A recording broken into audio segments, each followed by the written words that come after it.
இஸ்ரேலுடனான மோதல் தீவிரமடைந்துள்ள சூழலில் Hormuz நீரிணையை மூடப்போவதாக Iran எச்சரிக்கை விடுத்திருக்கிறது. இதனால் சர்வதேச அளவில் கச்சா எண்ணெய் விலை உயரும் ஆபத்து ஏற்பட்டிருக்கிறது. இந்த நீரிணைக்கும் சர்வதேச எரிபொருள் சந்தைக்கும் என்ன தொடர்பு? இந்த செய்தி தொகுப்பில் விரிவாக பார்க்கலாம். மத்திய கிழக்கு நாடுகள் உற்பத்தி செய்யும் எண்ணெயை உலக சந்தைகளுக்கு கொண்டு செல்லும் முக்கிய நீர்வழிப்பாதைதான் ஹார்முஸ் நீரிணை. பாரசீக வளைகுடா, ஓமன் வளைகுடாவை இணைக்கும் இந்த நீரிணையின் மிக குறுகிய பாதை வெறும் 33 கிலோமீட்டர் அகலம் கொண்டது. இரு திசைகளிலும் இதன் பயண பாதை 3 கிலோமீட்டர் அகலமே. இந்த குறுகிய பாதை வழியாகத்தான் உலகின் 20% எண்ணெய் நுகர்வுக்கான வர்த்தகம் நடைபெறுகிறது.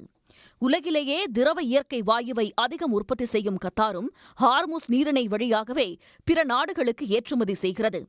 இந்தியாவுக்குமே கூட இந்த நீரிணை மிக முக்கியமானது. ரஷ்யாவுக்கு அடுத்தபடியாக மத்திய கிழக்கில் உள்ள ஈராக், சவுதி அரேபியா, ஐக்கிய அரபு அமீரகம், குவைத், கத்தார், ஓமன் நாடுகளிடமிருந்தே இந்தியா கச்சா எண்ணெயை வாங்குகிறது. கடந்த மாதம் இந்தியா இறக்குமதி செய்த 47% கச்சா எண்ணெய் ஹார்முஸ் நீரிணை வழியாகவே நம்முடைய துறைமுகங்களை அடைந்தது.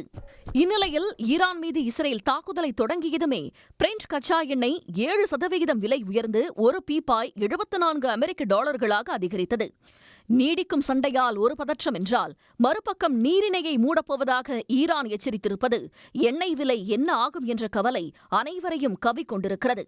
1980களில் ஈரான் ஈராக் இடையே நடந்த டேங்கர் போரின் போது கூட இந்த நீரிணையை ஈரான் மூடவில்லை. மத்திய கிழக்கில் பதற்றம் உருவாகும் போதெல்லாம் நீரிணையை மூடப்போவதாக ஈரான் பல தருணங்களில் அறிவித்தும் அப்படி செய்யவில்லை. ஆனால் நிகழ்கால சூழல் அப்படி இல்லை. செங்கடல் வழியாக சரக்குகள் கொண்டு சென்றாலும் ஏமனின் ஹவுதி கிளர்ச்சி குழுவினர் ஹமாஸுக்கு ஆதரவாக தாக்க தயாராக இருக்கின்றனர். கடந்த 2019இல் பிரிட்டன் சரக்கு கப்பலை ஹார்முஸ் நீரிணையில் வைத்து ஈரான் சிறைபிடித்தது. மத்திய கிழக்கின் நிகழ்வுகளை உன்னிப்பாக கவனித்து வரும் கப்பல் நிறுவனங்கள் மாற்றுப்பாதை குறித்து சிந்திக்க தொடங்கியிருக்கின்றனவாம். இதனால் எரிபொருளின் விலை அதிகரிக்கக்கூடும் என அஞ்சப்படுகிறது. உடனுக்குடன் செய்திகளை தெரிந்து கொள்ள சன் நியூஸ் பெல் ஐகானை கிளிக் பண்ணுங்க.